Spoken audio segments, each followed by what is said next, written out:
Hello दोस्तों, welcome two movie tell. तो आज हम एक्सप्लेन करने जा रहे हैं इसी वीक रिलीज हुई नेटफ्लिक्स की action thriller movie the grey man को।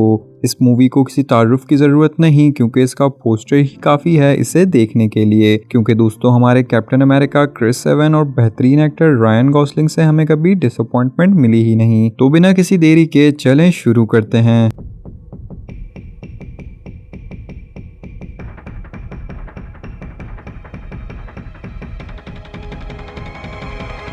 दोस्तों मूवी की शुरुआत होती है फ्लोरिडा 2003 से, जहां हम एक शख्स कोटलिन जेंट्री को देखते हैं जो जेल में होता है क्योंकि उसने अपने फादर का मर्डर कर दिया था, वो भी अपने ही भाई की जान बचाने के लिए। क्योंकि वो एक पागल शख्स था जो अपने ही बच्चों को पावरफुल बनाने के लिए बुरी तरह टॉर्चर करता था और इतना टॉर्चर करता था कि एक दिन उन लोगों ने मर ही जाना था। इसीलिए उसने अपने ही फादर को मार डाला, इससे पहले वो उसके छोटे भाई को मार डालते। उसके बाद 1995 में उसे जेल हुई और उसकी सजा 2031 तक चलने वाली थी। लेकिन आज उससे एक शख्स मिलने आता है जिसका नाम डोनाल्ड फिट्जरॉय था। वो एक सीनियर CIA ऑफिसर होता है और उसके लिए एक ऑफर लेकर आता है कि अगर वो CIA की सियरा प्रोग्राम वाली टीम ज्वाइन कर ले, जो कि बेसिकली वो काम करती है जो CIA ऑफिशियली नहीं कर पाती, यानी बिना किसी नाम के काम करने वाले लोग। तो अगर वो ज्वाइन कर ले तो उसकी सजा माफ हो जाएगी और वो फिर सारी जिंदगी CIA का अंडरकवर एजेंट रहेगा,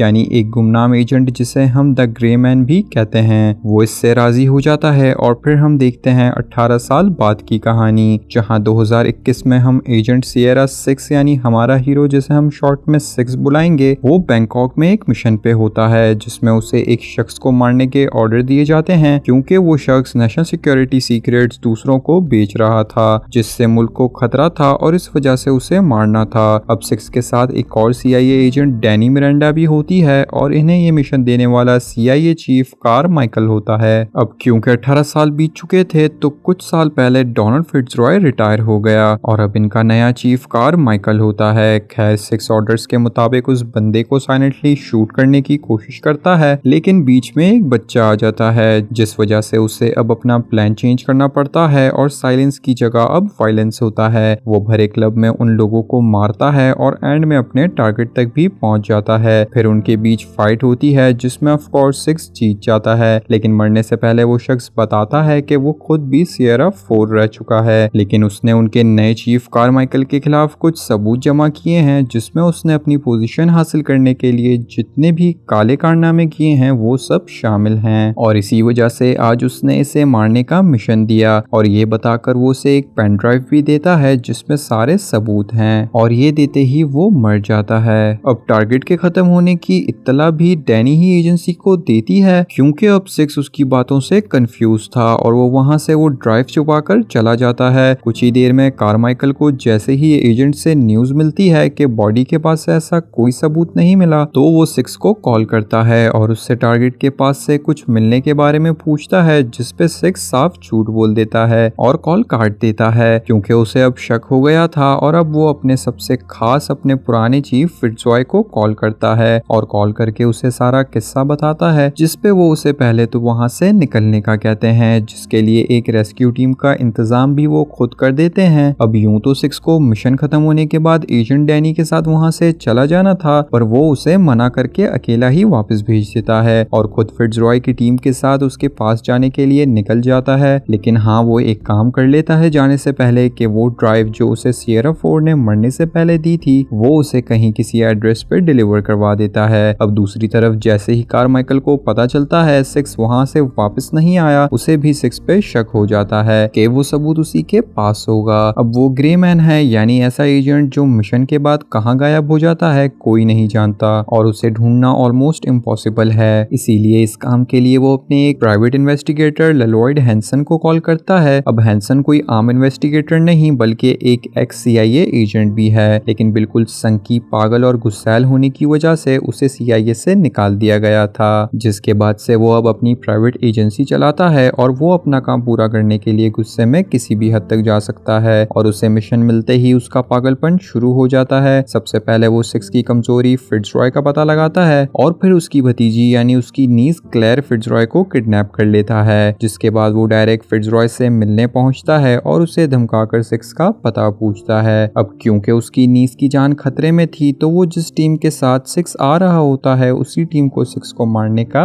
ऑर्डर दे देता है। लेकिन सिक्स कोई आम एजेंट नहीं, ये हम जानते हैं। वो प्लेन के अंदर ही पूरी टीम को खत्म करके प्लेन क्रैश करते हुए वहां से भाग जाता है। अब वो जानता है कि फिट्जरॉय एक वफादार और अच्छा आदमी है जिसपे सिक्स को पूरा भरोसा है, इसीलिए वो फिर फिट्जरॉय को कॉल करता है जहां हैंसन उसके साथ ही होता है और वो सिक्स से बात करके कहता है कि मैं तुम्हें जल्द ही ढूंढ निकालूंगा। ये कहकर वो फिट्जरॉय को भी अपने साथ वहीं ले जाता है जहां उसने क्लेयर को रखा है। अब वो साथ ही में सिक्स को पकड़ने के लिए दुनिया भर के तमाम गुंडे बदमाशों को भी उसके पीछे लगा देता है, क्योंकि उसने सिक्स के नाम पे 1 करोड़ का इनाम जो रख दिया था। खैर अब हम 2 साल पहले का सीन देखते हैं जो लंदन CIA स्टेशन का है। यहाँ CIA चीफ फिट्जरॉय और उनकी साथी मार्गरेट सिक्स को अपने पास बुलाते हैं और सिक्स से फिट्जरॉय अपनी नीस क्लेयर का ख्याल रखने को कहता है, क्योंकि वो किसी मिशन पे जा रहा था और अनजाने में किसी ने उसके हांगकांग वाले घर का एड्रेस लीक कर दिया होता है जहाँ क्लेयर रहती है, और इसी वजह से उसके अनगिनत दुश्मनों में से कोई भी उसकी नीस को नुकसान पहुंचाने की कोशिश कर सकता था। इसीलिए सिक्स को फिट्जरॉय की गैर मौजूदगी में उसका ख्याल रखने का ऑर्डर दिया जाता है, क्योंकि मार्गरेट और फिट्जरॉय दोनों को सिक्स पे पूरा भरोसा था। फिर वो वैसा ही करता है, ख्याल रखता है और अब सीन शिफ्ट होता है करंट टाइम में, जहाँ सिक्स नकली पासपोर्ट बनवाने एक बंदे के पास जाता है, पर वो पासपोर्ट के लिए पिक्चर खींचने के बहाने उसे धोखा देकर ट्रैप कर लेता है, क्योंकि उसे भी सिक्स पे लगे इनाम का पता लग चुका था। अब वो सिक्स को एक गहरे कुएं में बंद कर देता है और इनाम के लिए हैंसन को भी कॉल करके यहाँ बुला लेता है। अब सिक्स तो सिक्स है तो वो किसी तरह कुएं का पाइप तोड़कर उसमें पानी भर देता है और उस पानी के साथ तैरता हुआ ऊपर आ जाता है, लेकिन ऊपर आने पे डोर लॉक था और अब हैंसन भी अपनी टीम के साथ वहाँ पहुंच चुका था। पर सिक्स भी फिर खिलाड़ी है तो वो पहले से ही अपने पास मौजूद गन और दूसरे आइटम से एक बॉम्ब तैयार कर लेता है, जिसे वो उसकी टीम के डोर पे आते ही फायर कर देता है। अब उससे उसकी टीम और डोर दोनों उड़ जाते हैं और वो बाहर आ जाता है, लेकिन अफसोस एंड में हैंसन उसे पकड़ ही लेता है और अपने साथ वापस ले जा रहा होता है। लेकिन ये खुशी 2 पल की ही थी, क्योंकि यहाँ डैनी आ जाती है और अपने इंजेक्शन वाली गन से दोनों को शूट करके बेहोश कर देती है। अब अगले सीन में हम देखते हैं डैनी सिक्स को लेके वहाँ से फरार हो जाती है और उस दिन सियरा 4 वाले मिशन पे जो भी हुआ उस बारे में सब कुछ सच बताने को कहती है, क्योंकि CIA चीफ कारमाइकल को उस पे भी शक था, जिस वजह से उसने उसे ड्यूटी से सस्पेंड कर दिया था। जबकि देखा जाए तो डैनी को कुछ मालूम भी नहीं था, लेकिन सिर्फ अब तक, क्योंकि अब उसने सिक्स की जान बचाकर उसका भरोसा जीत लिया था और वो उसे पूरी कहानी बता देता है, जिसे सुनकर वो भी कारमाइकल को सबक सिखाने के लिए राजी हो जाती है। अब ये दोनों प्राग में उस एड्रेस की तरफ निकल पड़ते हैं जहां सिक्स ने वो पेन ड्राइव डिलीवर की थी। वहां पहुंचते ही हम देखते हैं कि वो एड्रेस किसी और का नहीं बल्कि रिटायर्ड सियरा प्रोग्राम की हेड मार्गरेट का ही होता है। अब वो ड्राइव उनको भेजने के 2 मकसद थे। पहली तो सेफ्टी, क्योंकि उनके अलावा और कोई भरोसे लायक नहीं था। दूसरा ये कि उस पे एक पासवर्ड होता है जो सिर्फ वो ही क्रैक कर सकती थी, और ऐसा वो कर भी लेती हैं, जिसके बाद इन्हें मालूम होता है कारमाइकल के कारनामों के बारे में। यानी वो शख्स सियरा 4 बिल्कुल सही था। कारमाइकल पॉलिटिक्स के लिए गैर कानूनी कामों में बढ़ चढ़कर हिस्सा लेता आया है और ना जाने उसके नुकसान कितने लोगों को भुगतने पड़े हैं। खैर अब दूसरी तरफ हैंसन को भी अपनी टीम के जरिए ये मालूम हो जाता है कि वो लोग प्राग में हैं, और फिर उसके बाद वो अपनी एक टीम को उसे मारने के लिए भेज देता है, जिससे होता ये है कि मार्गरेट को अपनी जान देनी पड़ती है सिक्स और डैनी को वहां से बचाने के लिए, और वो उसे वहां खुफिया रास्ते से भगाकर खुद को और हैंसन की पूरी टीम को ग्रेनेड से उड़ा देती हैं। अब यूं तो ये बहुत दुख की बात है, लेकिन आपको बता दूं कि वो कैंसर पेशेंट थी और उनके पास वैसे भी ज्यादा से ज्यादा 3 महीने की जिंदगी थी, जो उन्होंने आज ही वसूल कर ली। खैर अब हैंसन के आदमी हर जगह फैले होते हैं। वो 5-5 की टीम बनाकर पुलिस, स्वाट और प्राइवेट एजेंट सबको कॉल करके सिक्स के पीछे लगा देता है, जिसके बाद इनके बीच जोरदार एक्शन होता है और उसके नतीजे में उस शहर और हैंसन की टीम की ही बर्बादी होती है, क्योंकि सिक्स को एक बार फिर डैनी वहां से भी बचाकर भाग जाती है। अब ये लोग एक हॉस्पिटल में फर्स्ट एड लेने जाते हैं कि इतने में वहां एंट्री होती है हमारे हीरो धनुष की। यानी द लोन वुल्फ की। वो भी एक प्राइवेट एजेंट होता है जिसे बस वो ड्राइव हैंसन तक पहुंचानी होती है। अब यहाँ डैनी और सिक्स दोनों उससे फाइट करते हैं, लेकिन वो कुछ ज्यादा ही भारी साबित होता है और इनसे ड्राइव लेकर भाग जाता है। लेकिन सिक्स और डैनी भी कम नहीं, वो लोग आखिरकार हैंसन के अड्डे का पता लगा लेते हैं जो कि क्रोशिया में होता है। अब वो कैसे पता लगाते हैं, तो वो ऐसे कि जो क्लेयर है वो हार्ट पेशेंट है, जिस वजह से उसके दिल में एक पेसमेकर लगा हुआ है और सिक्स के पास उस पेसमेकर का सीरियल नंबर होता है और उसी के जरिए उसको ट्रैक करने के लिए ही ये लोग हॉस्पिटल भी आए थे। लेकिन बदकिस्मती से इनके हाथ से अब वो सबूत जा चुका था, तो इस डर में कि अब वो फिट्जरॉय और बच्ची को मार न दे, ये लोग फौरन क्रोशिया के लिए निकल जाते हैं। और उसके अड्डे पे पहुंचते ही डैनी रॉकेट लॉन्चर से उन सबका ध्यान भटकाने की कोशिश करती है और इस बीच सिक्स फिट्जरॉय और क्लेयर को वहां से निकाल लेता है। लेकिन जल्द ही हैंसन को ये भी मालूम हो जाता है और फिर वो सिक्स का पीछा करने लगता है। दूसरी तरफ हम डैनी और लोन वुल्फ को भी लड़ते देखते हैं, क्योंकि वो सबूत लोन वुल्फ के पास ही था। अब एक बार फिर वो फाइट में डैनी को तो हरा देता है, लेकिन हराने के बाद वो खुद उसे सबूत देकर चले जाता है, क्योंकि दोस्तों उसने हैंसन की बातें सुन ली थी, जहां वो काम पूरा होने के बाद भी बच्ची को मारने की बात कर रहा था। और ये बात लोन वुल्फ को बिल्कुल पसंद नहीं आती कि हैंसन बच्चों को भी मार देता है और अपनी जबान पे भी कायम नहीं रहता। खैर दूसरी तरफ फिट्जरॉय को भागते हुए गोली लग जाती है, जिस वजह से वो सिक्स को क्लेयर के साथ अकेले ही जाने का ऑर्डर दे देता है। अब वो भी मार्गरेट की तरह ग्रेनेड से खुद के साथ हैंसन को भी उड़ाने की कोशिश करता है, पर इसमें फिट्जरॉय तो मर जाता है, लेकिन वो अब भी बच गया था।